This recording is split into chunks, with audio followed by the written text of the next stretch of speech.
अंग्रेज भारत केवल इस सोच से नहीं आए थे कि वो धन कमाए, वो यहाँ पर एक मिशन लेके आए थे, वो यहाँ पे एक गोल लेके आए थे कि यहाँ के लोगों को पढ़ाना है, यहाँ के लोगों को शिक्षित बनाना है। तो ये जो अध्याय है इसका नाम है देसी जनता को सभ्य बनाना और राष्ट्र को शिक्षित करना। इस अध्याय में हम लोग जानेंगे कि अंग्रेज ने भारत में शिक्षा के क्षेत्र में क्या सोचा था, उन्होंने कौन से बदलाव किए और जो बदलाव किए उससे भारत के लोगों पर क्या असर पड़ा, भारत के लोगों ने उस बदलाव पे क्या प्रतिक्रिया दी। ठीक है, और साथ साथ ये जानेंगे कि समय के साथ अंग्रेज़ों के विचार में किस तरह के बदलाव आए। तो सबसे पहले ये देखो कि अंग्रेज जो है वो भारत में शिक्षा को कैसे देखते थे। तो अंग्रेज भारत में केवल शासन और धन कमाने नहीं आए थे, वे यहाँ एक सांस्कृतिक मिशन भी लेकर आए थे। उनका मानना था कि उन्हें देसी जनता को सभ्य बनाना है और भारत के रीति रिवाज, मूल्य और सोच को बदलना है। सभ्य क्या होता है? सभ्य वो होता है जो आदमी मतलब डिसिप्लिन में रहता है, पढ़ा लिखा होता है, शिक्षित होता है, ऐसा उसे सभ्य कहा जाता है। ठीक है, तो इनका क्या मानना था कि देसी जनता को सभ्य बनाना है और भारतीयों के रीति रिवाज और मूल्यों तथा सोच को बदलना है। लेकिन इसके लिए उन्हें यह समझ में नहीं आ रहा था कि आखिर में भारत के लोगों को शिक्षा कैसे दी जाए, यहाँ के लोगों को पढ़ाया कैसे जाए। इस पर उन्होंने कई दशकों तक बहस किया और उनकी बहस जो है इस पर चलती रही। ठीक है, अब आता है प्राच्यवादी की परंपरा।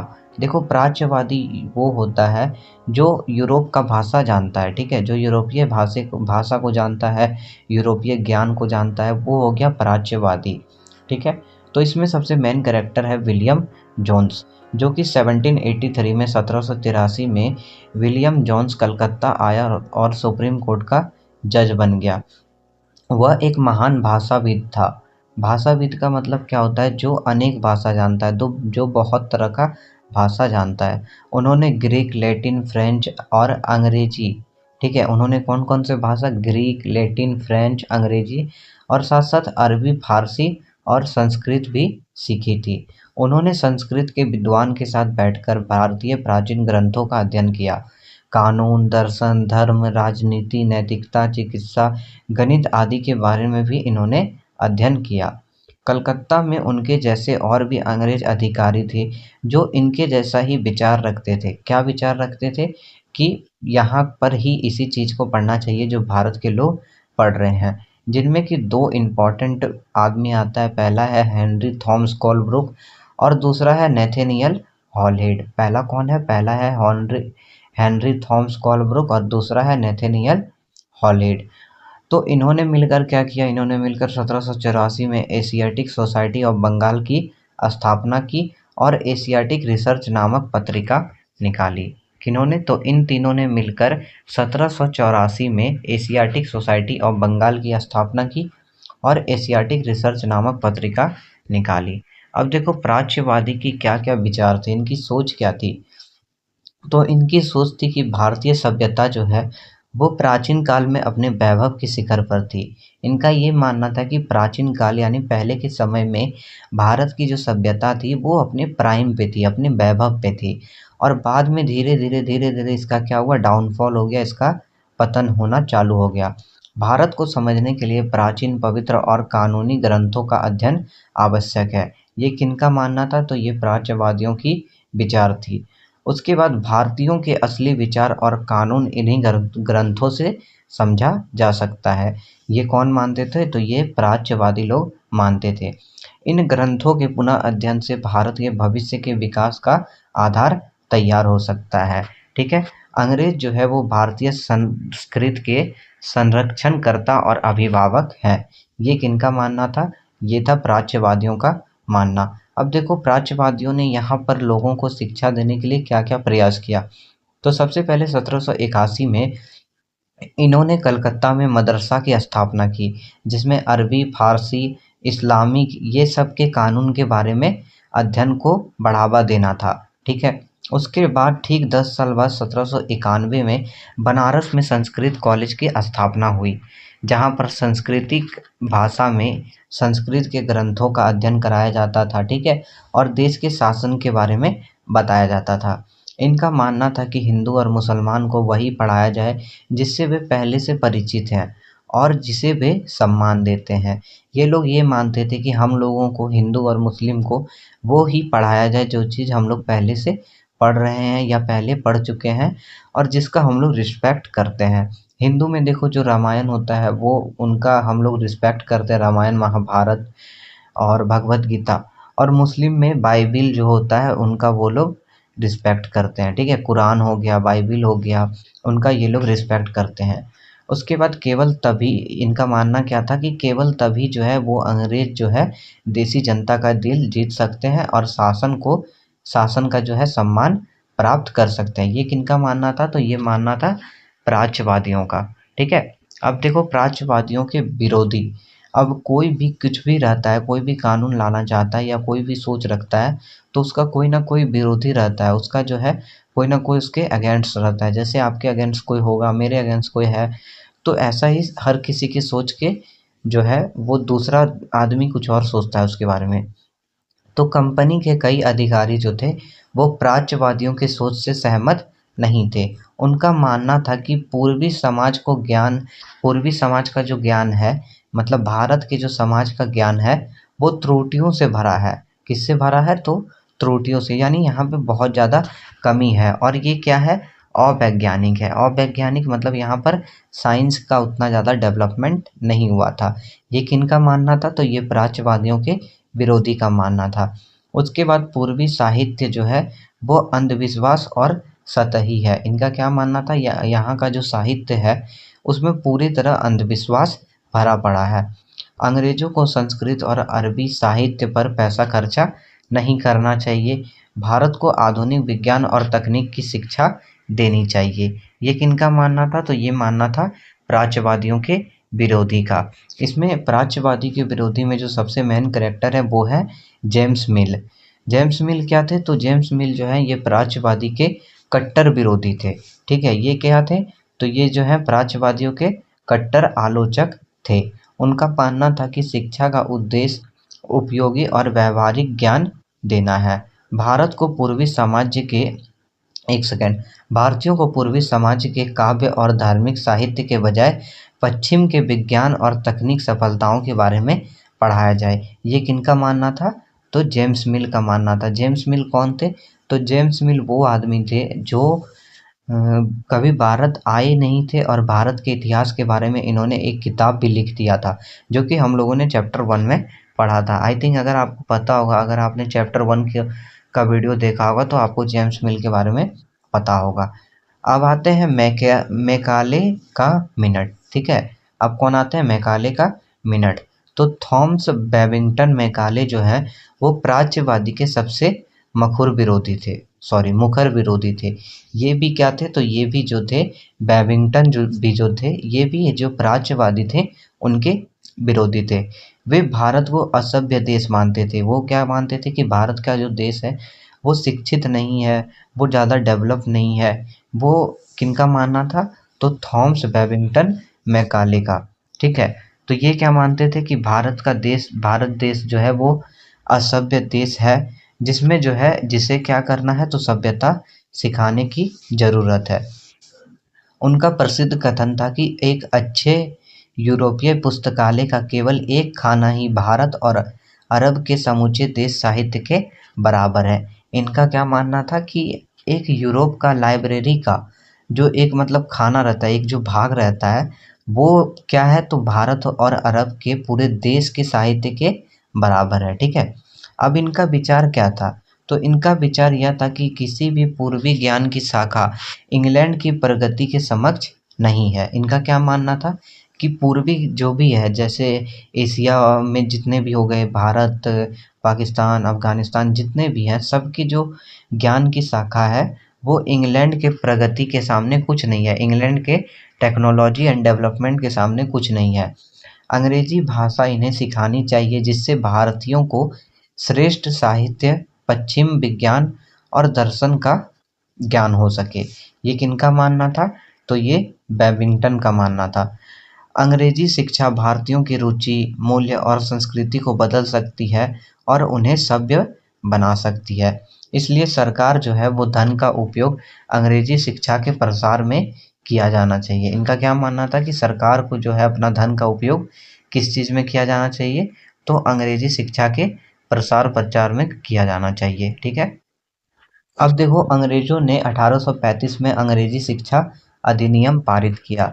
अंग्रेज को एक सेकंड, अंग्रेजी को उच्च शिक्षा का माध्यम बनाया गया। इसमें क्या क्या किया गया, तो अंग्रेजी को उच्च शिक्षा का माध्यम बनाया गया। कलकत्ता मदरसा और बनारस संस्कृत कॉलेज जैसे प्राच्यवादी संस्थानों को प्रोत्साहन देना बंद कर दिया गया। यहाँ पर क्या किया गया, तो इन लोगों को प्रोत्साहन मोटिवेशन जो है वो देना बंद कर दिया गया। फिर चाहे वो पैसा का हो या फिर कोई भी नीड हो, उन लोगों को कोई भी चीज़ का प्रोत्साहन नहीं मिलने लगा। अंग्रेजी पुस्तकें छापी जाने लगी। उसके बाद प्राच्यवादी संस्था को अंधकार के मंदिर कहा गया। ठीक है, प्राच्यवादी संस्था को क्या कहा गया, तो अंधकार का मंदिर कहा गया। ठीक है। अब देखो व्यवसाय के लिए शिक्षा। शिक्षा जो है व्यवसाय के लिए ज़रूरी है, बिजनेस के लिए जो है वो नॉलेज का होना बहुत ज़्यादा ज़रूरी है। ठीक है। तो अब जो है व्यवसाय के लिए शिक्षा, इसमें सबसे मेन कैरेक्टर कौन आते हैं, तो वुड्स डिस्पैच। ठीक है। तो इसे वुड्स डिस्पैच क्यों कहा जाता है, इसे इसलिए कहा जाता है क्योंकि 1854 में कंपनी के लंदन में जो कोर्ट स्थित थी। ठीक है, एक सेकेंड, तो 1854 में कंपनी के लंदन स्थित कोर्ट ऑफ डायरेक्टर्स ने गवर्नर जनरल को शिक्षा पर एक नोट भेजा, जिसे वुड्स डिस्पैच कहा गया। कब भेजा, तो 1854 में भेजा। ठीक है। इसका क्या उद्देश्य था, इसका ये उद्देश्य था कि यूरोपीय ज्ञान के प्रसार से व्यापार और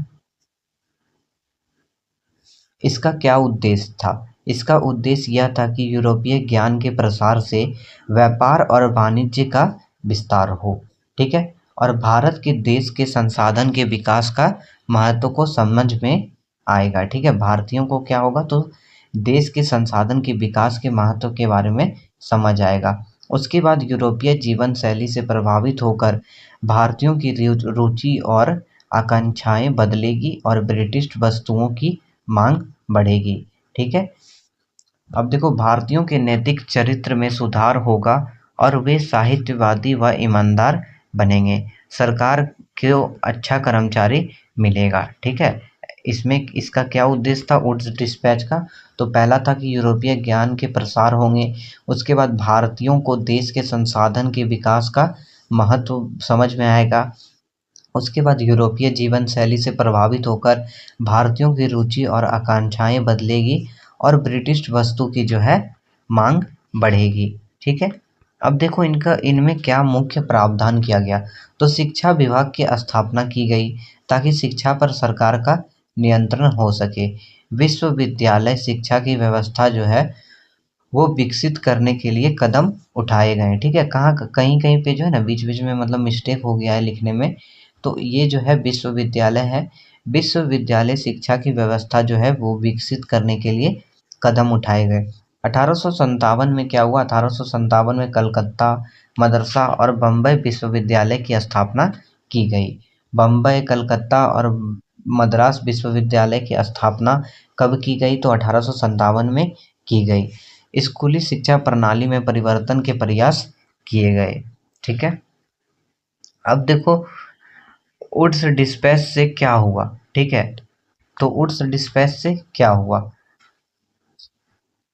तो वुड्स डिस्पैच में ये कहा गया कि हमें जोर देकर यह बात कहनी चाहिए कि भारत में हम जिस शिक्षा का प्रसार करना चाहते हैं उसका लक्ष्य क्या है, तो उसका लक्ष्य यह है कि यूरोप की श्रेष्ठता, कलाओं, सेवाओं, दर्शन और साहित्य यानी यूरोपीय ज्ञान का प्रसार करना है। ठीक है। अब देखो नैतिक शिक्षा की मांग, ईसाई मिशनरी। ठीक है, इसे ईसाई मिशनरी इसलिए कहा जाता है क्योंकि 19वीं सदी में ईसाई प्रचारक जो थे वो शिक्षा के व्यवहारिक दृष्टिकोण से सहमत नहीं थे। उनका मानना था कि शिक्षा का उद्देश्य लोगों के नैतिक चरित्र में सुधार लाना है और यह केवल ईसाई शिक्षा से ही संभव है। ठीक है। अब देखो इसमें क्या हुआ, स्थानीय पाठशालाओं का क्या हुआ। अंग्रेज जब आए, अंग्रेज ने तो अपना पाठशाला खोला, लेकिन जो पहले से यहाँ पे पाठशाला था उसका क्या हुआ, क्या यह अंग्रेज से पहले यहाँ पर बच्चे नहीं पढ़ते थे। ठीक है, तो विलियम एडम नामक एक ईसाई प्रचारक ने 1830 के दशक में बंगाल और बिहार के जिलों का दौरा किया और पाठशाला की स्थिति पर एक अपना रिपोर्ट तैयार किया। विलियम एडम्स की जो रिपोर्ट थी उसमें क्या-क्या पाया गया? तो उन्होंने पाया कि बंगाल और बिहार में जो है वो 1 लाख से ज़्यादा पाठशालाएँ थी। इनमें लगभग 20 लाख से ज़्यादा बच्चे पढ़ते थे। ये पाठशालाएँ जो होती थी, ये जो स्कूल होता था, क्लास होता था, ये बहुत ज़्यादा छोटा होता था, जिनमें 20 से ज़्यादा विद्यार्थी नहीं पढ़ पाते थे। ये पाठशालाएँ जो है वो स्थानीय सामुदायिक होता था, ठीक है? जहाँ पर अमीर लोग एवं स्वयं गुरु द्वारा इसमें पढ़ाया जाता था और इस जो पाठशाला थी इसे चलाया जाता था। अब देखो स्थानीय पाठशाला जो थी उसकी क्या-क्या विशेषता थी। तो शिक्षा की व्यवस्था जो है बहुत ज़्यादा लचीली थी। निश्चित समय सारणी नहीं होता था, कभी भी आओ, कभी भी चले जाओ। कोई फ़ीस जो है वो निश्चित नहीं होती थी, अमीरों से ज़्यादा लिया जाता था, गरीबों से कम लिया जाता था। ठीक है? जहाँ तक ये बात थी, ये जो फ़ीस की बात थी, ये बहुत अच्छी थी, ठीक है? क्योंकि फ़ीस में क्या होता है कि अभी के टाइम में क्या है कि सबको इक्वल देना पड़ता है। अमीर है या गरीब है, उससे फ़र्क नहीं पड़ता है। लेकिन उस टाइम क्या था जो अमीर था उसको ज़्यादा लगता था फ़ीस एंड जो कम होता था मतलब गरीब होता था उसको कम लगता था। तो जहाँ तक ये बात जो थी ये बहुत ज़्यादा अच्छी थी, ठीक है? उसके साथ-साथ क्या था तो छपी हुई पुस्तक नहीं होती थी। स्कूल की अलग इमारत नहीं होती थी, स्कूल की अलग बिल्डिंग नहीं होती थी। कभी क्या किया जाता था तो कभी पेड़ के नीचे पढ़ाया दिया जाता था, कभी दुकान में, कभी मंदिर में या कभी गुरु के घर पर पाठशाला चलती थी, कभी टीचर के घर पर ही पाठशाला चलती थी। ना बेंच था, ना कुर्सी था, ना ब्लैक बोर्ड था, इस सब चीज़ की कोई व्यवस्था नहीं थी। शिक्षा जो क्या होता था वो क्या होता था मौखिक होती थी। मुँह से बोल के पढ़ाया जाता था, ठीक है? अभी भी मुँह से बोलकर ही पढ़ाया जाता है, लेकिन अब क्या है कि बुक आ गया है तो बुक से मतलब पढ़ के, देख के टीचर जो है वो पढ़ाते हैं, ठीक है? अब देखो क्या पढ़ाना है या जो है वो टीचर जो है वो विद्यार्थी की ज़रूरत के अनुसार तय करते थे। सभी स्तर के विद्यार्थी जो है वो एक साथ बैठते थे और जब फसल कटाई का समय होता था, तो उस समय जो है वो पाठशालाएँ जो है स्कूल जो होती थी वो बंद कर दी जाती थी। क्योंकि बच्चे जो होते थे वो खेतों में काम करने को चले जाते थे। कटाई के बाद फिर से जो स्कूल होती थी उसे खोल दिया जाता था, ठीक है? यह व्यवस्था गरीब और साधारण जो होते थे, ये व्यवस्था क्या थी वो गरीब और साधारण किसान के बच्चों के लिए काफ़ी अनुकूल थी, ठीक है? अब देखो नई दिनचर्या, नए नियम में परिवर्तन। अब जो नया रूटीन आया, उसमें क्या-क्या परिवर्तन हुआ? तो 1854 के बाद अंग्रेज ने निर्णय लिया कि देशी शिक्षा व्यवस्था में सुधार किए जाएँ। ठीक है? उनका मानना था कि मौजूदा व्यवस्था जो है वो बहुत ज़्यादा ढीली है। इसलिए उन्होंने नई दिनचर्या, नए नियम और नए नियमित निरीक्षण के माध्यम से पाठशालाओं को व्यवस्थित करना शुरू किया। ठीक है? अंग्रेज़ द्वारा उठाए गए कदम जो थे वो क्या-क्या थे? तो यहाँ पर हम लोग जानते हैं। तो कई पंडित को सरकारी नौकरी पर रखा गया, जिन्हें क्या किया गया? तो जिन्हें 4-5 पाठशालाओं की देखरेख के लिए जिम्मा उनको सौंप दिया गया। पंडित नियमित रूप से पाठशाला का निरीक्षण करते थे और सुधार के निर्देश देते थे। ठीक है? गुरुओं को आदेश दिया जाता था कि वे समय-समय पर अपनी रिपोर्ट भेजें और जो क्लास होता था वो नियमित टाइम से चले। अब जो क्या होता था अब अध्यापन के लिए पाठ्य पुस्तक पर आधारित होने लगी थी। अब जो शिक्षा थी वो किस पे थी तो वो बुक पर पूरी तरह आधारित हो गई थी। विद्यार्थियों की प्रगति जांचने के लिए वार्षिक परीक्षा की व्यवस्था की गई थी जो कि अभी भी हम लोग देते हैं ना annual exam and mid term exam, unit test तो ये सब व्यवस्था की गई। विद्यार्थी के नियमित विद्यालय आने, शुल्क देने और सीट पर बैठने की अनुशासन का पालन करने का भी निर्देश दिया गया। ठीक है? इससे परिणाम क्या निकला? तो इससे यह परिणाम निकला कि जो पाठशाला थी इन नए नियमों का पालन करने लगी। उन्हें सरकार जो है वो अनुदान दिए जाने लगे। ठीक है? जो सर यार क्या बोले रात का ना 2 बज रहा है और मेरे को पूरा नींद आ रहा है बट फिर भी मैं पढ़ा रहा हूँ। इसलिए थोड़ा-सा इधर-उधर हो जा रहा हूँ, ठीक है? तो देखो 1 सेकंड, यार क्या बोलूँ भाई? दिन में रिकॉर्ड नहीं कर पाता हूँ, दिन में वीडियो बनाता हूँ ना, रिकॉर्ड करता हूँ, पढ़ाता हूँ, कोई आ जाता है, कोई कॉल कर देता है, अब फ़ोन एक ही है, उसी से रिकॉर्ड करना है, उसी से वीडियो फिर अपलोड करना है, एडिट करना है, बहुत तरह का टेंशन होता है ना। एंड एक फ़ोन है तो टेंशन ये हो जाता है कि कोई भी कभी भी इमरजेंसी में कॉल कर सकता है, जिसकी वजह से क्या करना पड़ता है, तो फ़ोन हमेशा ऑन करना पड़ता है, ऑन रखना पड़ता है। अभी क्या है कि अभी रात का 2 बज रहा है, तो अभी फ़ोन जो है मैंने एयरप्लेन मोड में डाल दिया है एंड मैं रिकॉर्ड कर रहा हूँ, बट मेरे को नींद भी आ रहा है। तो जिस वजह से थोड़ा-सा मैं जो बोल रहा हूँ वो मेरी गाड़ी जो है पटरी से उतर जा रही है। तो तुम थोड़ा-सा यार मैनेज कर लेना भाई, प्लीज़, प्लीज़, प्लीज़, प्लीज़, ठीक है? तो देखो, अंग्रेज ने जो शिक्षा के लिए कदम उठाया तो उसका क्या परिणाम निकला? तो उसका परिणाम यह निकला कि जो पाठशाला इन नियम का पालन करती थी, सरकार उन्हें जो है वो अनुदान देती थी। अनुदान का मतलब क्या होता है कि हेल्प देती थी, जैसे कि पैसा वगैरह हो गया या फिर कोई भी तरह का हेल्प जो है सरकार देती थी। और जो पाठशालाएँ इन नियमों का पालन नहीं करती थी, इन नियम को मानने के लिए तैयार नहीं थी, उन्हें कोई सरकारी सहायता नहीं मिलती थी। पुरानी ढीले और लचीले माहौल को, अरे यार क्या-क्या बोल रहा हूँ। 1 सेकंड भाई यार। तो देखो, पुराने ढीले और लचीले माहौल की तुलना में नई व्यवस्था का एक नकारात्मक परिणाम यह हुआ कि गरीब किसान के बच्चे के लिए पढ़ना बहुत ज़्यादा कठिन हो गया था, ठीक है? क्योंकि उन्हें क्या करना पड़ता था, उन्हें खेत में जाके काम भी करना पड़ता था, ठीक है? तो इसमें जो है गरीब किसान के बच्चों का जो है वो पढ़ना बहुत ज़्यादा कठिन हो गया था। हाँ, क्या बताऊँ यार, बहुत ज़्यादा नींद आ रहा है, ठीक है? तो गरीब बच्चों का पढ़ना बहुत ज़्यादा कठिन हो गया था, क्योंकि उन्हें नियमित समय से स्कूल आना पड़ता था, ठीक है? जबकि वे फसल के समय जो है खेती में लग जाते थे, खेत में काम करने के लिए, ठीक है? अब देखो शिक्षा व्यवस्था की कार्यसूची, शिक्षा व्यवस्था में क्या-क्या कार्य हुआ, ठीक है? तो 19वीं सदी की शुरुआत से ही अनेक भारतीय विचारक यह सोचने लगे कि शिक्षा कैसी होनी चाहिए। अंग्रेज की शिक्षा व्यवस्था से भिन्न एक राष्ट्रीय शिक्षा प्रणाली की रूपरेखा तैयार करने का प्रयास में ये लोग लग गए थे, ठीक है? अब देखो महात्मा गांधी का क्या विचार था।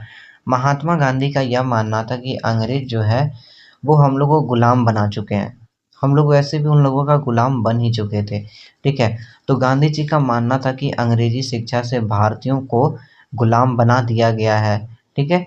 इससे हमारे मन में क्या हुआ है, तो इससे हमारे मन में हीनता का भाव उत्पन्न हो गया है और हम अपनी संस्कृति से दूर जा रहे हैं। उनके अनुसार क्या था कि उनके अनुसार से शिक्षा का माध्यम जो है वो मातृभाषा होनी चाहिए।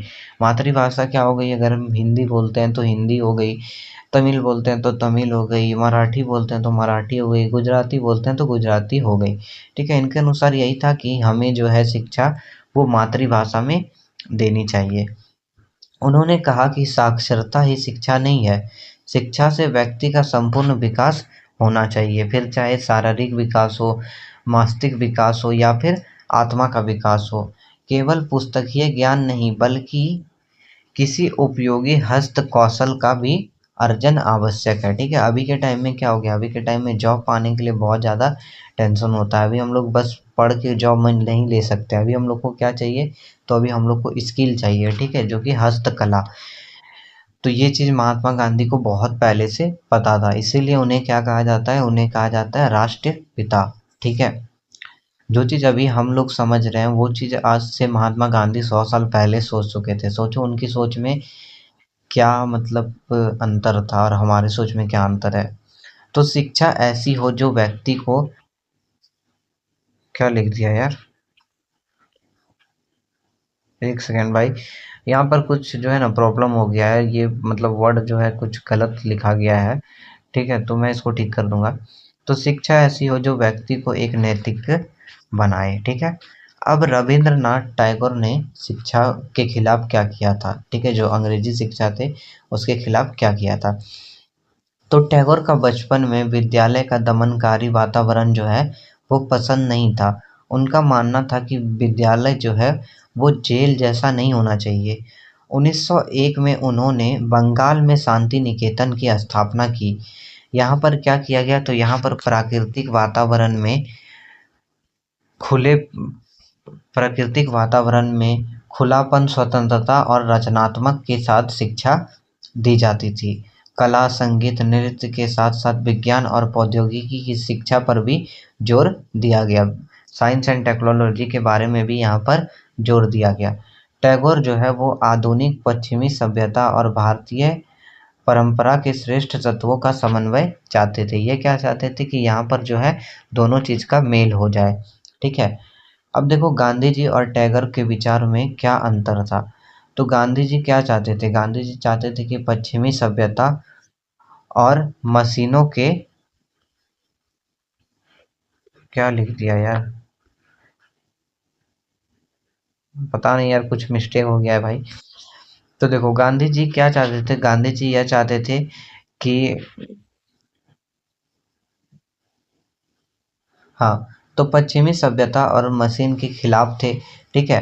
लेकिन रविन्द्रनाथ टैगोर क्या थे, तो रविन्द्रनाथ टैगोर ये थे कि पश्चिम और भारत का जो है वो समन्वय हो जाए। ठीक है, यहाँ पर क्या हो जाए, तो तालमेल हो जाए। उसके बाद देखो महात्मा गांधी का क्या मानना था, शिक्षा जो है वो मातृभाषा में होनी चाहिए। लेकिन रविन्द्रनाथ टैगोर का मानना यह था कि प्रकृति के बीच स्वतंत्र वातावरण में शिक्षा होनी चाहिए। महात्मा गांधी का यह मानना था कि हस्त कौशल और श्रम पर अधिक जोर दिया जाए। ठीक है। लेकिन टैगोर का मानना क्या था कि कला, संगीत, साहित्य और विज्ञान को समान महत्व दिया जाए। उसके बाद चौथा पॉइंट ये आता है कि सरल, स्वदेशी और नैतिक शिक्षा के पक्षधर थे। कौन थे? तो वो महात्मा गांधी थे। ठीक है। उसके बाद देखो रविंद्रनाथ टैगोर, तो ये रचनात्मक व्यक्तित्व विकास पर जोर देते थे। ठीक है। इस अध्याय का निष्कर्ष क्या निकलता है, इस अध्याय का समरी क्या है? तो अंग्रेज का उद्देश्य क्या था? अंग्रेज का उद्देश्य था भारतीयों को अपने अनुसार शिक्षा कर और अच्छा प्रजा बनाना था। प्राच्यवादी और एक सेकेंड यार, बहुत नींद आ रहा है भाई। देखो, प्राच्यवादियों और एशियाटिक सोसाइटी के बीच लंबे समय तक बहस चलती रही। ठीक है।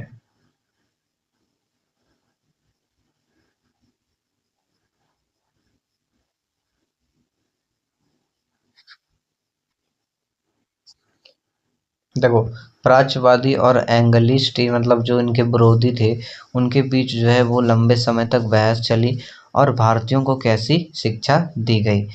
और आखिरकार क्या हुआ कि अंग्रेजों को शिक्षा बढ़ावा दिया गया, अंग्रेजी शिक्षा को बढ़ावा दिया गया और 1854 की नीति के बाद आधुनिक शिक्षा प्रणाली की नींव रखी गई। ठीक है। उसके बाद भारतीय विचार ने इस शिक्षा की आलोचना की और राष्ट्रीय शिक्षा की आवश्यकता पर जोर दिया। ठीक है। गांधी जी ने क्या किया, तो गांधी जी ने मातृभाषा, हस्त कौशल पर आधारित शिक्षा की बात की, जबकि टैगोर ने प्रकृति और स्वतंत्रता के साथ समन्वित शिक्षा की वकालत की। ठीक है। उसके बाद देखो इसी प्रकार शिक्षा के क्षेत्र में यह बहस आगे चलकर भारत के स्वतंत्रता आंदोलन और राष्ट्रीय पुनर्जागरण का एक महत्वपूर्ण आधार बनी। ठीक है। देखो भाई यार, इस वीडियो में मैंने अच्छे से डिटेल में नहीं समझा पाया, बट सॉरी, कोई बात नहीं। मैं अभी सो रहा हूँ, नींद में हूँ, कोई बात नहीं। मैं क्या बोल रहा हूँ मेरे को ये भी समझ में नहीं आ रहा है। तो मैं ये बोल रहा हूँ कि ये नोट्स अगर तुमको चाहिए, ये जो हैंड रिटन नोट्स है, ये अगर तुमको चाहिए तो कमेंट कर देना नोट्स। मैं नोट्स का लिंक दे दूंगा, तुम वहाँ से डाउनलोड करना। मिलते हैं अगले वीडियो में, तब तक के लिए बाय, गुड नाइट। अगर मॉर्निंग में देख रहे हो तो गुड मॉर्निंग, दोपहर में देख रहे हो, नून टाइम में देख रहे हो, क्या क्या बोल रहा हूँ, तो गुड आफ्टरनून, इवनिंग में देख रहे हो तो गुड इवनिंग। बाय।